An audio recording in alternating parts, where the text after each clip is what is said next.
Күндөрдүн биринде бизде мындай болду. Тиги келин дагы муну дрожждон жасап салган турбайбы? Кулмактан жасайлы десек. Ай, Нурай, Ооба апа. кайда жүрөсүң?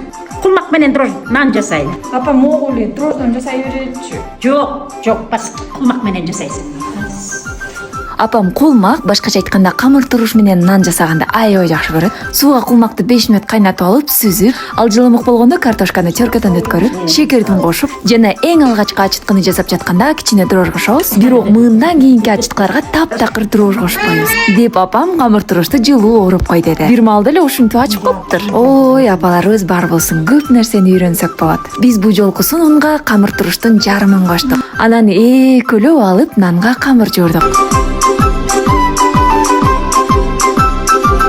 Элдин келиндери тандырга нан жаап аткандарын көргөзөт экен. А мен болсо биздин печкага нан жаап атканыбызды көргөзүп коюп турайын. Достор, кайненем апамдын камыр турушу жактыбы? Болушунча апам тарапка комплименттерден жаадырып коюңуздарчы. Окуп алып жыргап дагы да тартылгысы келип калсын. Себеби апамдын ачыла элек көргөзө элек таланттары толтура.